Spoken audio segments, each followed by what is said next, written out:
Mom? Mom? I'm sure I'm throwing my voice into an already overcrowded room here, and I'm definitely not alone in this opinion, but I thought we'd kick off this new series of video essays by talking through Buffy Season 5's masterpiece, The Body, giving my thoughts as to why I think it's the perfect episode. We're obviously delving into spoiler territory here, so be warned of spoilers up to and including Buffy Season 5. We begin with a replay of the closing cliffhanger from the end of the previous episode, as Buffy comes home to find her mother, Joyce, lying motionless on the couch. No previously on section, just straight into the reality of Buffy's situation, the here and now. The episode's intention of capturing that first day after losing a loved one is clear and present right from the start. We reach said cliffhanger once more, Sarah Michelle Gellar's gut-wrenching delivery in full force. Mommy?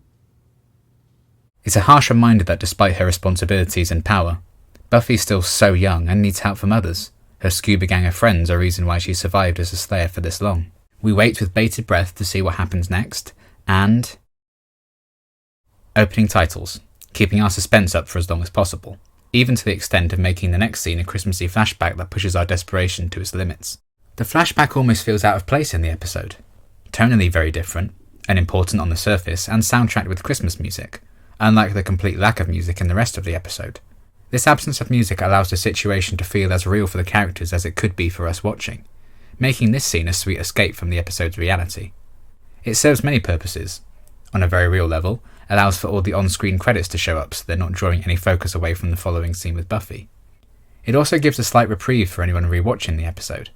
But for me, the main purpose here is to reaffirm and re-establish the family dynamic between Joyce and the Scoobies, giving us brief snapshots of what each character is like. Anya knows all about demon lore, Xander has a witty comment to make about it, Willow is awkward and adorable, and Tara has snippets of confidence followed by retreating into shyness.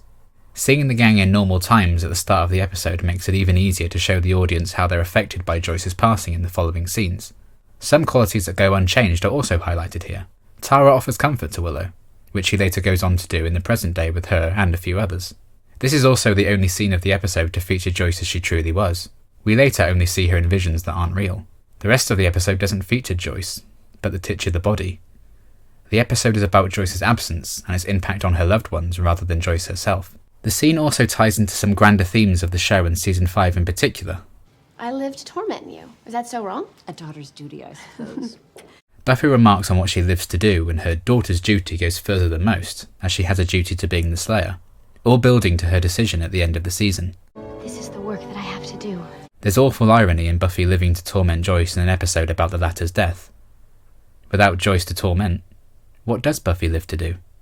The answer? She doesn't. She's unable to live a normal life because of her duty, a major aspect of her journey across the entire show. Season 5 in particular deals with fights Buffy just can't win. Her mother was taken away by something she can't punch, kick or stake, and her battle with Glory ends in her death. The flashback ends with a brutal cut from the pie falling to Joyce's body as we return to the present. The Body is superbly written and performed at a base level, but the way it's directed and edited elevates it even further.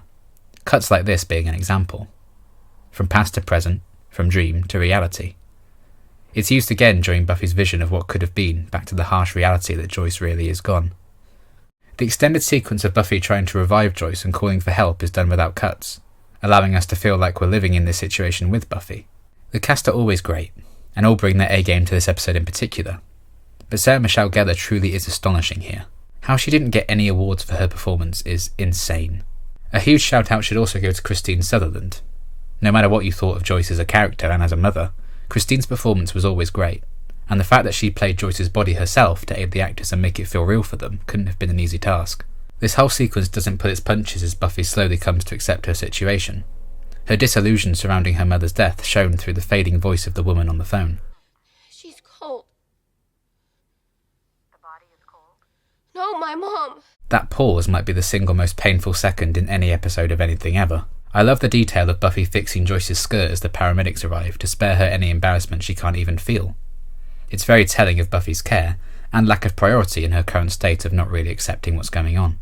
Then comes the meanest fake out I think I've ever seen, as what appears to be Joyce's miraculous revival is revealed to be a figment of Buffy's imagination, and confirmation for the audience before even Buffy comes to terms with it, that Joyce really is beyond saving. It's something I'm sure plenty of us can relate to doing when a loved one is lost. Buffy's vision is hopeful and therefore brief. As it is with grief, there can only be small snippets of happiness, especially in the first few days. The episode also brilliantly distorts Buffy's point of view on several occasions to show she's still yet to grasp what's going on. The camera cuts off the top half of the paramedic's face as he talks to her, and we only physically see him speak a few choice words on screen, so we know exactly what we definitely need to digest. Very little pain. Cutting back to his mouth only as he says pain is a great touch. Pain is all that's real and present for the audience and for Buffy right now, and all she later focuses on in the hospital where she asks for reassurance over it. Even then, Buffy's POV remains distorted through sound as she doesn't listen to the words the doctor actually says, hearing only the meaning she construes behind them due to her guilt. Absolutely. I have to lie to make you feel better. She feels guilty for something beyond her control, a burden she always bears. After all, she never asked to be the Slayer in the first place. She was chosen, and has to live with that. Until she doesn't. In one of my favourite moments for Buffy's character, she wishes the paramedics luck on the next call-out as they leave her alone. At her lowest, she's still kind. The situation finally starts to sink in as she throws up and takes a moment to watch the world carry on despite the huge hole that's now in hers. The only musical sounds we hear during this segment are the wind chimes blowing as Giles arrives, a stark contrast to the situation of anyone in their earshot. There is again no escape from life outside of your own reality. I like that, much as the same as the paramedic, a lot of Giles' spoken dialogue is not physically said on screen. We're still in this with Buffy and following her side of things. It's here, with Buffy no longer being the outsider to the situation, that she finally begins to accept what's happened. She's gone from correcting the woman on the phone to where she now uses the same term to describe what remains of her mother. We're not supposed to move the body! For the rest of the episode, Buffy is much more grounded in relation to the fact that Joyce has died, and has accepted what has happened, one of the 5 stages of grief that can be represented by many characters throughout the body. The chapters, if you will, of the story that makes up the body, are broken up by shots of Joyce's corpse, allowing for the audience to take a break from the episode if needed, and to signal the change of focus without the use of transitions or music, making the episode feel that much more real rather than manufactured. Aside from the opening titles, the body breaks away from so much of how a regular episode is put together, and all the better for it, fully committing to what it wants to be. The next scene begins with another fake out, this time with Dawn crying in the school bathroom. You may believe she's found out about Joyce's death, but it soon transpires that she's upset about another student calling her freaky. Freaky. Probably reading too much into that one. Structurally, this second fake out works well. The events in this one actually happened, differentiating it from the last fake out, and it provides a momentary pause from the heaviness of the episode thus far, allowing for a slower build-up to Dawn finding out what happened. You can be invested in Dawn's petty sadness here when you wouldn't otherwise, as we know just how devastated she's going to be later. There's again some great direction as a good chunk of this scene has Dawn only visible to us by a mirror on the wall, as she and her friend quite literally reflect on Dawn's story in the show thus far. I got cut by accident one time. She was telling people that you were adopted. They also note that they don't want fellow student Kirsty seeing that Dawn has been crying. Dawn goes to her art class, where the teacher, who happens to resemble Joyce quite closely, instructs her students to draw the negative space around a statue. When a lesson's being taught in the Buffy episode, it normally ties in strongly to the episode's plot. This whole episode is a negative space, exploring the absence of something, just as Mrs. Lookalike wants them to do with their artwork. The space in between she discusses is the point of the episode, the space in between losing someone and beginning to move forward from that loss. Dawn, who is about to find out about Joyce, even gets her own distorted POV through her friend's sign that the camera never properly focuses on, as what's actually important is Buffy's imminent arrival. Dawn and fellow student Kevin, the one who said she was freaky, actually end up bonding as Kevin understands Dawn's behaviour. A lot of people don't understand that. Pain. Yeah. Pain is what links the two sisters' separate scenes, as it's what will soon unite them. Just as Dawn starts feeling better after crying before, Buffy arrives to deliver the news. I like that we don't get to see this conversation in full, hearing snippets through the classroom window as the others watch with us, almost as if it's too intimate a moment for us to directly share with them. We're used to inhabiting the same space as Buffy's pain, but not as much with still relatively new character Dawn. Too intimate, in fact, that this is the last time we see the exact moment a character finds out Joyce has died. In the next scene, the rest of the Scoobies already know. What order they found out, and who told them, isn't explicitly known or stated because it's not important. What matters is that they do know, and that Joyce is gone. Absent. Even Dawn's fear of Kirsty seeing her crying comes to pass. But now it just doesn't matter. Whether you're ready for it or not, grief changes everything. There's also great use of sound here too, or absence of it.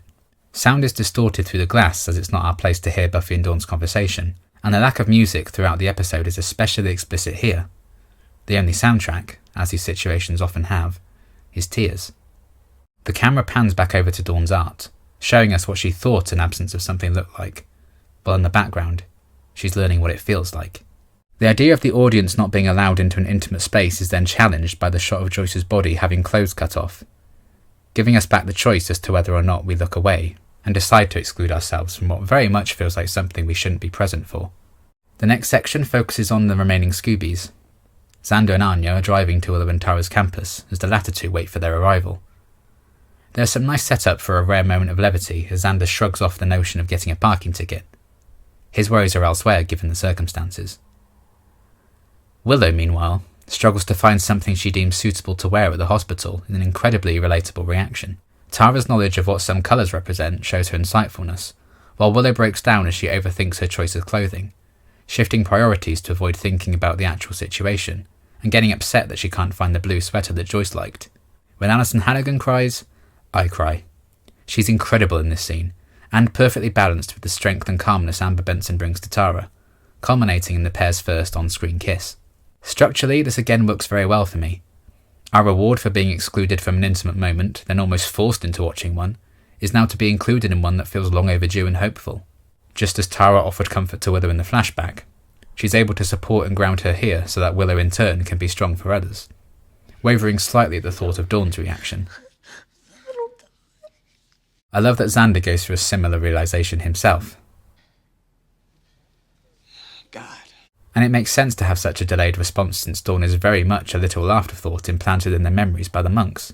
Anya asks Xander what they'll be expected to do, but to foreshadow Anya's arc in this episode, which might just be the best one, he doesn't have an answer for her. He also doesn't challenge what would normally be construed by him to be an emasculating comment about him crying, showing his lack of care for how he's perceived when the circumstances are this severe. He does challenge Glory's potential involvement in Joyce's death, and whether the doctors let her down, clearly desperate for someone or something to blame as his way of dealing with the loss. Willow puts it best. It just happened. I know some people subscribe to the theory that the monks installing memories of Dawn gave Joyce her brain tumour, but I personally think it's more interesting to just be something that happened because that's how unfair life can be, and it ties into the themes of Season 5 well. Willow tries to calm Xander down, and he responds by kissing her on the forehead, just as Tara had done moments earlier. I like that the same exact act of comfort can have such different energy and meaning behind it. I also like that Tara is the first one to talk about taking over patrols to help Buffy, as she's the one who offers comfort and strength to others in this episode. Probably because, as we soon learn, she's been through a similar thing before. And now we come to maybe the most perfect part of this perfect episode for me. If I need to cry, I look no further than looking up a clip of Anya's speech. Emma's performance is brilliant, and I love the build-up to it as Willow grows frustrated at Anya's inappropriate questions regarding Joyce's body. You can forget Buffy's still a young girl and not a warrior. You can forget Dawn is more like 6 months old rather than a grown-up teenager. And while the show often plays it for laughs that Anya's a former demon who can't remember how to behave and feel like a human, the body pays off that running joke by breaking your heart with it, and treating it as seriously as the situation deserves. And I was having fruit punch, and I thought, well, Joyce will never have any more fruit punch, ever, and she'll never have eggs, or yawn, or brush her hair, not ever, and no one will explain to me why. It gets me every time, especially the fruit punch line. Anya doesn't seem like a character who would monologue, as we're used to her one-liners about money and sex, so you know how deeply impacted she is when she feels bad about her lack of understanding for the first real time. She even pushes away physical touch from Xander, when otherwise she would be seeking it. And in another bit of subtle but needed humour after such a heavy moment, unknowingly finds the blue sweater Willow wanted and puts it away. I love that Willow is the one who tries to answer Anya's question, as a way of showing she now sees Anya's side of things. We don't know. Just like when she and Xander arrived, Anya is left without an answer yet again. Xander's desperation to blame something finally comes out in the form of anger as he punches through the wall, and manages to find solace through Tara's understanding just as Willow did. It hurts. Here. The episode also manages to make the sight of anything remotely bloody and gory in a show about a vampire slayer seem out of place and wrong, again displaying just how committed the body is to representing a relatable initial day of grief. Willow and Xander move away from clothes and anger as their priorities now they've been comforted. I want to be there for Buffy. You're right. The Avengers gotta get with the assembly. The retroactive irony of that line is not lost on most of us, I'd imagine. Another great character moment here I love is Willow mouthing "I love you" to Tara. With that, the Scoobies know what they must do next. We'll go, we'll deal, we'll help. That's what we do. They'll see it through. That's what they're always here to do. Buffy has her duty, and to help her is theirs. Anya poses yet another question. How are we going now? And is yet again met with no answer, though her asking it all shows plenty of growth as she actively cares to know. The section ends with a few tiny moments of welcomed humour, as Willow returns to grab more clothes, and we see payoff from the beginning as Xander does indeed get a ticket. I'm glad the body does have lighter moments where you're allowed to feel like you can laugh. It stops it from being a complete sobfest and definitely stops it from being an unrelenting watch. We cut back to the body again, as the doctor finishes performing the autopsy. His own duty, that much like the others, is tied directly to Joyce in this episode, and we follow him on his journey to Buffy and co. The gang have all finally grouped up and embrace. Anya hugging Giles while showing hesitancy to hug anyone before is a particular highlight. The doctor explained Joyce's death was indeed due to an aneurysm. Again, showing this episode is about the people Joyce's death affects, we see the group's reaction to the news more than the doctor saying the words on screen. As mentioned earlier, Buffy asks for reassurance over whether she could have saved Joyce, but hears her fears being confirmed rather than what the doctor's actually saying. Another great use of sound to show how detached and disillusioned such a situation can make you. Giles takes charge with the formal side of Joyce's passing by working on the paperwork involved, while Dawn excuses herself. Buffy thinks Dawn didn't believe her when she told her about Joyce, which is understandable given the crisis Dawn had about what was and wasn't real just 3 episodes before. In yet another standout moment, the former demon who truly knows the power of wishes makes one herself. I wish that Joyce didn't die. Because she was nice. Xander makes a quip about it, Anya, ever the wordsmith. echoing their dynamic in the Christmas flashback, and showing that things can and still will be able to go back to relative normalcy for the characters. It's also a beautiful ending to Anya's arc in this episode. After asking questions about what to do and getting no answers, and even pushing comfort away, she still manages to find the perfect thing to say. Buffy and Tara are left alone, a pairing that up till now hadn't gotten that much time together. Buffy, being the hero she is, immediately apologises for inconveniencing Tara, still potentially holding on to the idea that she could have prevented Joyce's death. While she's accepted Joyce is gone, she hasn't accepted what comes next as she's never experienced it. But Tara is again able to provide comfort to someone, as we learn her mother died when she was 17. It's a lovely bit of character work here, as her stammer returns when she remembers a time from before she'd grown in confidence. She worries she's making the situation about her, being the precious angel that she is, but notes that she'll be there if Buffy needs to talk. Even if the experience is always different for everyone, adding loss is always sudden. This is true, yet the body still manages to be incredibly moving and relatable for nearly everyone who watches it. An incredible feat for any show to achieve, but for this level of relatability to come from a show with vampires and witches and that bloody praying mantis lady, no wonder it's a piece of television history. Dawn sneaks her way in to see Joyce's body, but doesn't notice one of the bodies behind her has arisen as a vampire. Buffy's Slayer and or Big Sister instincts kick in and manages to find Dawn in time to intervene. I know some people would rather there be no supernatural elements in this episode to keep up the realism of the situation being portrayed. Spike is notably absent, after all, and I think it's a very valid criticism. For me, I don't mind it. It's a good reminder that Buffy, particularly at this point in the season, doesn't get to keep life and duty separate for long, and demons won't stop for her just because she's grieving. I think it's also good to remind the audience that, having gotten very real with this subject matter, this is still very much your vampire slaying TV show you've come to love, and can still be an escape most of the time. I also love the brutality of seeing Buffy fight a vampire without any musical score or sound effects. It highlights just how dangerous her life is more than ever, and adds as much realism to the situation as it can. In the scuffle, the sheet is pulled away from Joyce as Buffy kills the vampire, leaving Joyce's daughters looking up to her, as they always did. She's gone. Where'd she go? Really powerful final lines that manage to say so much about Buffy's acceptance, the fact that Dawn's acceptance still has a long way to go, and that this episode is called The Body and not Joyce, because that's what it's all been about. We can love and miss Joyce, be heartbroken that she's gone, and be heartbroken on behalf of the characters. But why this episode is so damn good is because it openly allows us to relate to it in our own ways. It's about the absence of someone. Anyone. We can place anyone we've lost on that couch, on that table, under that sheet, and miss them at the same time these characters we love are going through it too. As Tara said, our situations will be different, but there's still a basic understanding that means we can feel and process our own grief alongside the episode. The body has helped people process and move forward and grieve their own losses. It has a profound effect on so many, myself included. I can watch and get pulled back into my grief if that's what I need.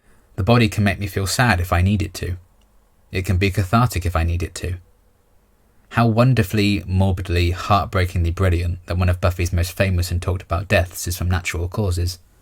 As Dawn reaches out to touch the body, an indicator that she hasn't let Joyce go, hence her actions in the following episode, it cuts to black just before she makes contact. It's a lack of satisfaction and conclusion to not see the action through. But that's exactly what losing someone is. It's not like the perfect death after a big farewell speech like on other shows.